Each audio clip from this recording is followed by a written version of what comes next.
That's getting all fired up. Great. Cool. So you should be able to see my screen now, folks. I just wanted to show you an image really quickly. They're two very famous characters. Obviously, you recognize Abraham Lincoln, but the gentleman on the right is very, very famous during that time period as well. His name is Stephen Douglas, and he is Lincoln's Democratic opponent in the election here.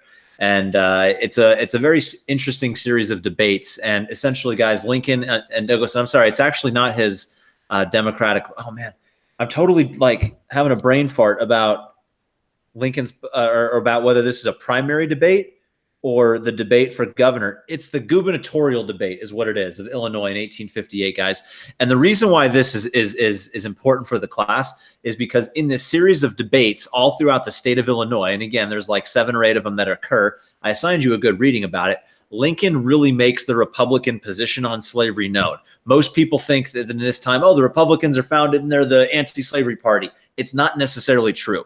All throughout these debates, guys, Lincoln reaffirms that the Republican position is simply to limit slavery's expansion. He actually makes it very, very clear, especially in the southern part of Illinois when he's speaking there. Illinois borders Missouri. He's speaking to slave owners in some of these gubernatorial debates. Even though Illinois is a free state, the border region there, guys, just understand the fluidity of it and understand he knows his audience. So be aware that the whole point of me saying this is you have to know that the Republican Party, they are not essentially at first the party trying to abolish slavery. They make it very explicit they're trying to limit its expansion. And I have a great reading posted online that I've already had you guys read once, or some of you read once, and it's all about that position.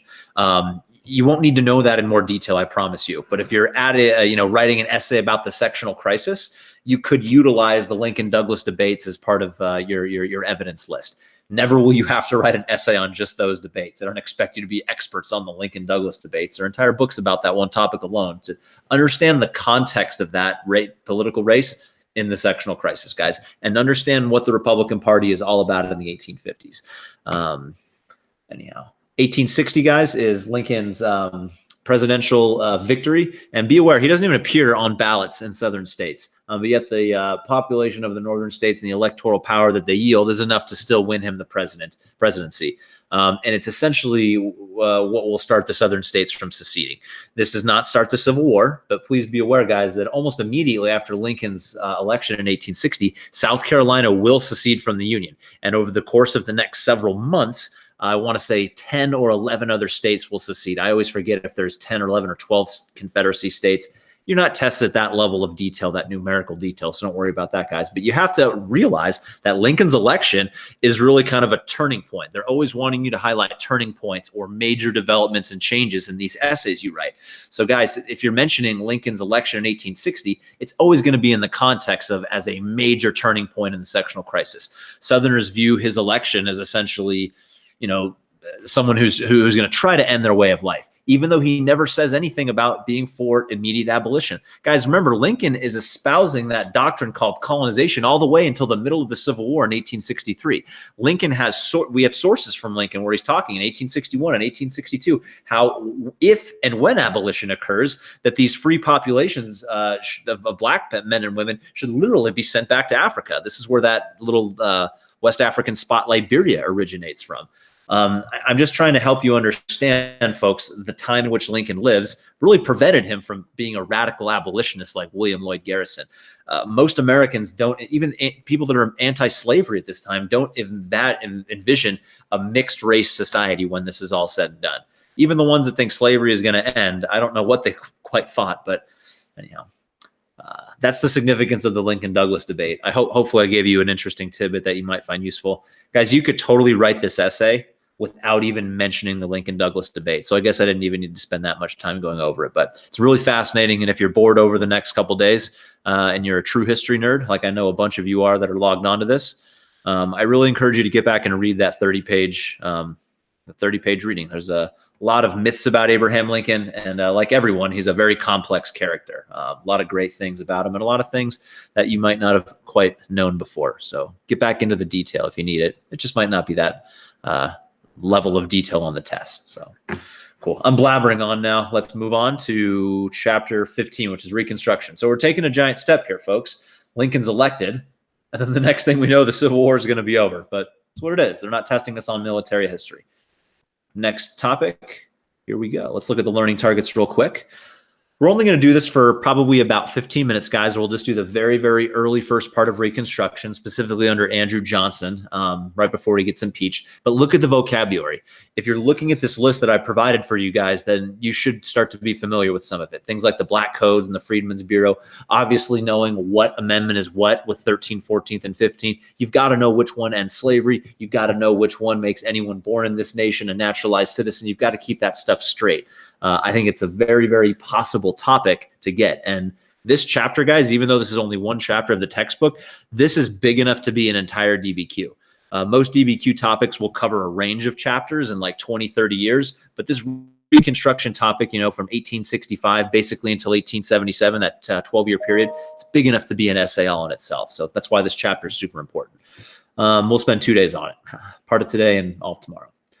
Scan the vocab list, the Klan, Minor v. Happersett. That's that very, very famous Supreme Court case that affirms that, yes, women are citizens, but hey, being a citizen does not grant you the right to vote. We know a couple different groups of citizens that are disenfranchised even today. Looking down, cool. Radical Republicans, cool. You've scanned a list. All right, guys, I'm just going to jump in and do the very first part of Reconstruction. And please stop me if I'm not making sense, if I'm blabbing on, or you have a question about anything. I showed you this political cartoon on the test. And in case you can't see, guys, it says pardon. You have to understand what the word pardon and, enfranchisement means. If you don't know what enfranchisement means, many of these sources are political cartoons won't make sense because they're constantly talking about enfranchisement. And it means giving these freedmen the right to vote. Please be aware that Reconstruction is all about how we're going to readmit Southern states back into the Union. The Civil War is over, and so what are we going to do? Are we going to let these states back in the Union? The general consensus is yes, but on what terms? Should we kind of just grant a lot of blanket pardons, live and let live? Should we restore Confederate property? Should we kind of punish these people? After all, many of these people living during this time, folks, had someone in their personal family die. The Civil War was an incredibly violent conflict, and I highly doubt there was someone living in America who didn't at least know someone who was killed. Maybe not your family member, but someone that you knew. So be aware of the wide-reaching impacts of that. And for that reason, many radical Republicans at the time are going to demand that the South be punished. And so there's going to be this constant back and forth. Will Democrats and essentially ex-Confederates be allowed back into the Union with little punishment or no punishment as long as they accept slavery is over? Or are they going to actually be punished and have to do something to enfranchise their newly freed men, to grant them some sort of political, if not social equality? We know social equality is going to be a really, really long way away. Hard to legislate social equality, but are we at least going to legislate political equality? And that's what these debates over things like the 14th and 15th Amendment, whether or not freedmen have the right to vote or not. Cool.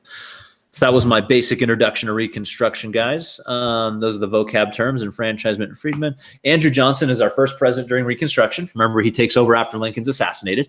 And he is a Southerner, even though he remains in the Union. Tennessee, guys, is a border state, and that's where Andrew Johnson is from. And he is not a Confederate, despite having very Southern-leaning sympathies. Andrew Johnson wants to let the Southern states in, basically with no repercussions. He just kind of wants to say, hey, if you guys are willing to accept the end of slavery, then this is done.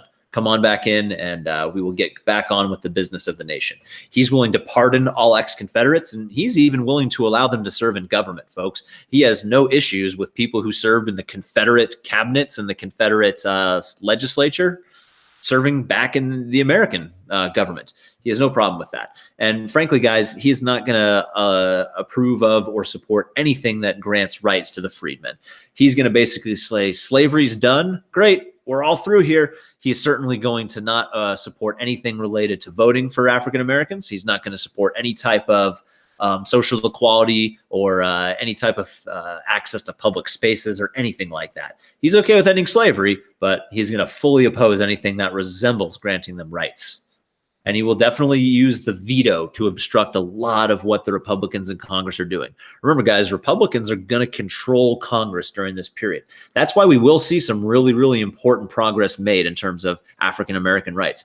More black men are elected to public office during the 1870s than will be for almost 100 years. You're not going to see more black men in elected office, guys, until like our modern, 1960s, 1970s and on. Be aware that there are a lot of achievements black men and women make during Reconstruction, but all going to kind of come to an end with the reestablishment of white supremacy in the 1870s. First thing first is black codes. Folks, this is how Southerners start to immediately try to maintain white supremacy as soon as slavery is over. Black codes are laws that are meant to keep black people from exercising their rights, and they're meant to keep them in a state of near slavery. These codes, guys, are really, really meant to essentially allow black people to get arrested for minor offenses so you can sell their labor. The main thing they do is what's called a vagrancy law violation. They can essentially say, hey, are you employed for a year? And if you can't prove that you have a year contract with a white man, they can actually arrest you for vagrancy. And then essentially they can auction off your services to someone who's willing to pay you a really, really large fine. It's a really ridiculous way to essentially round up black people and keep stealing their labor. They also can do this with young kids. They can deem parents unfit and for raising their child, and we're going to take your child and put him as an apprentice. And honestly, guys, many of these parents are totally fit. This is not like a legitimate examination like, oh, that parent is actually freaking crazy. Let's take their kid. It's nothing like that. It's a blanket system where essentially governments in southern states are going to steal the labor of children through apprenticeship programs. Those are the main black codes, but there's all sorts of other ones, guys. Curfews, where newly freed men can own land, whether or not they can, sell their products in town or not. It's like, great, you're not a slave, but we're not going to allow any black person to even sell their products in market in town. It's like they're trying to keep the states in a state of near slavery. And please be aware of what convict leasing is. It's taking people in prison and leasing out their work. Guys, it's free labor. I can incentivize arresting people if I can put them on a road crew and use them for public work projects. I don't have numbers on how many African-American freedmen are arrested during this time and have their labor stolen. But I'm inclined to believe it's quite a lot. So please know. Yeah, go ahead. Weren't most of the people working on the railroad on the Central Pacific going west? That was all convict leased freedmen. I'm not sure about that because that's right. So part of that is during the Civil War, the last year of it, but then it's 1868, 1869. So I don't know if they're 100% convicts, Powell, or if they're there on their own accord, but I totally picture the men you're talking about. And I don't know if they're convicts or not. I was actually under the impression, but that's just based on the movie, or not the movie, but the show, that they were there as free men, but I'm not actually sure. It would make perfect. What show are you referring to? Say again. What are you referring to as them being free? Hell on Wheels. That show, Hell on Wheels. Convicts in Hell on Wheels. I didn't realize that. I thought some of them were free men. Okay. Yeah, even the walking bosses, some of them are have their own. They're all convict leased, based on Oh, you know what? You're right, because there's a scene in the later season where a bunch of private detectives come into the railroad camp. And they all okay. Now I'm on it. So you're totally right. And think about it. If you're a construction boss on a major project, wouldn't you want to hire as cheap of labor as possible, especially if it's getting the job done? Totally. Convicts supply that source. So yeah, although I didn't realize that, you're totally right. Convict labor, dude. Yeah, they were just kind of like the Chinese, basically, of the Union Pacific. Cheap labor, baby. All right, guys, we'll go for another 5 minutes here, and then we'll cut it for the day. Black codes. I do have a couple video clips. I think they still work, but PBS came out with an amazing documentary on Reconstruction a year and a half ago. It's on YouTube, I believe, PBS Reconstruction. Put this on, guys, in the background while you're doing your review packet, or, put it on while you got something else you're doing, just doing other random schoolwork. You will absorb good information, and it's got tons of good stuff on here. So just PBS Reconstruction. It's 4 hours of it. It's really good, and it will really help you if you get the essay topic on Reconstruction. So, all right, back to that. We did Johnson. Cool. I think we'll just talk about the Freedmen's Bureau real quick and Johnson's response, and then we'll basically call it a day. So think about it, folks. If you are 25 years old and you've worked on a slave plantation your whole life, you might not be literate. You might not know how to read or write. It's a good chance that you might not know a lot about how businesses operate or how the court systems operate, how to get a business loan. So it makes sense that you're going to need some extra help. You'll need a helping hand if you're starting so far behind late in life as an adult, if you were a slave. And so that's the logic behind the Freedmen's Bureau. It's a government agency, and it's a big agency, folks. They have a budget in the hundreds of millions of dollars. And it's essentially the goal of the Freedmen's Bureau is to assist the newly freed slaves, ex-slaves, in this transition to freedom. They're going to do everything from set up schools to try to improve literacy rates. They're going to set up, essentially federal loan programs to try to jumpstart Black-owned businesses. There will be programs that try to redistribute land in the South. A lot of Confederates have their land seized or they abandon it and the federal government takes it. And so there's programs trying to redistribute the land of ex-Confederates to freedmen so they can have their own plots. All of these different programs, guys, are designed to assist the freedmen who are, I think we can all agree, they're at a pretty disadvantaged starting spot in life. And so that's the goal of the Freedmen's Bureau. School, legal help, financial loans. Southerners really, really hate the Freedmen's Bureau, folks. They don't like workers from the Freedmen's Bureau. They call the Freedmen's Bureau, carpetbaggers. A lot of these Freedmen's Bureau employees are Northerners. So you have a lot of Northerners coming into the South trying to better the situation of the freedmen. And a lot of Southerners don't like that, folks. Understand their rejection of it. If I want to maintain white supremacy because I live in the South, I don't want to see the Freedmen's Bureau working in my town. Definitely is going to undermine what I'm doing as a white supremacist from that perspective. So know what the Freedmen's Bureau is. Here is a cartoon about the Freedmen's Bureau that I think you guys remember me showing you. It's very critical of it. The Freedmen's Bureau, an agency to keep the Negro in idleness at the expense of the white man, twice vetoed by the president and made law by Congress.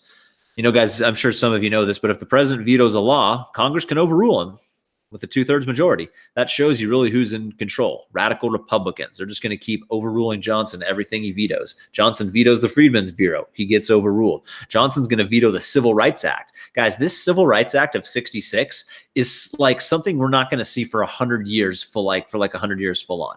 It's a really forward-thinking law. It's going to get stricken down by the courts, though, before Reconstruction is over. It's going to essentially grant freedmen equal protection under the law and access to the courts. It doesn't spell out things like public space access. It doesn't say necessarily about discrimination in public spaces, guys. But essentially, this would give the freedmen the rights they need to break down any barriers about segregation because they have these rights as citizens.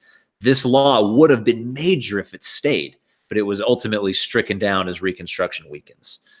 I think that's where we'll stop for the day, guys. Andrew Johnson, no friend of Reconstruction. This is a cartoon him using the veto to kick the Freedmen's Bureau down the stairs, showing his disregard for the welfare of the freedmen. He's no friend. He is impeached, but not removed from office. So Donald Trump has been impeached. Andrew Johnson has been impeached. And Nixon would have been impeached, but he resigned before that. So when you're not popular with Congress, for whatever reason, that's a tactic they might utilize. And I don't have a slide for it, but I need someone to tell me what 13th Amendment does. It's the first one of the major ones. What does the 13th Amendment do? There's no slide. Isn't it the one where it gives rights to people who are born in the U.S.? Earlier. And slavery. No more slavery. Yep. First things first, we got to abolish slavery. Aaron, that's 14. What's what you're talking about? That makes anyone born here a naturalized citizen. Okay. Thank you for speaking up, though, everybody. So, yeah, 13 ends slavery. 14 makes anyone born here a citizen. And 15 grants you the right to vote unless you are a woman or a convict or under the age of 18. And maybe other classification I'm forgetting. Doesn't one of the amendments prohibit ex-Confederates from holding office? No, that's actually, I think, the Reconstruction Act. That's a law, I believe. Okay, because I thought it's like amendment number 14 or something prohibited like guys like Jefferson Davis from holding office in the future or something. So it is possible, Powell, that language is buried in there and I'm not sure of it, but I think what you're referencing is the Reconstruction Act. I think when they say, if you guys want to come back into the Union, you've got to ratify these amendments and prevent your ex-Confederate leaders from holding public office. I think that's a term of admission back into the Union in the late 1860s, I think is what it is. Yeah. I can double check. Ex-Confederate leaders. It's not like just ex-Confederates. I think you had to be like a leader or something. Yeah, it was like if you held office in the Confederate government or something like that. Your average Southerner was not going to be disenfranchised and not lose their vote, though. Cool. Guys, thanks for tuning in. If anyone has any questions, I'm happy to answer them. I just wanted to introduce Reconstruction. Like always, guys, this is not a complete Reconstruction story. I'm just trying to jog your memory. And this is an important topic. So be aware that this could be a full-on DBQ all in itself. We'll finish Reconstruction tomorrow. You've got review packets to work on. Hey, did you guys hear? So I'm gonna stop the recording because I'm gonna get into something controversial real quick. It's gonna grind your gears because some of you probably know what I'm gonna say, and some of you don't. So I'm gonna stop recording.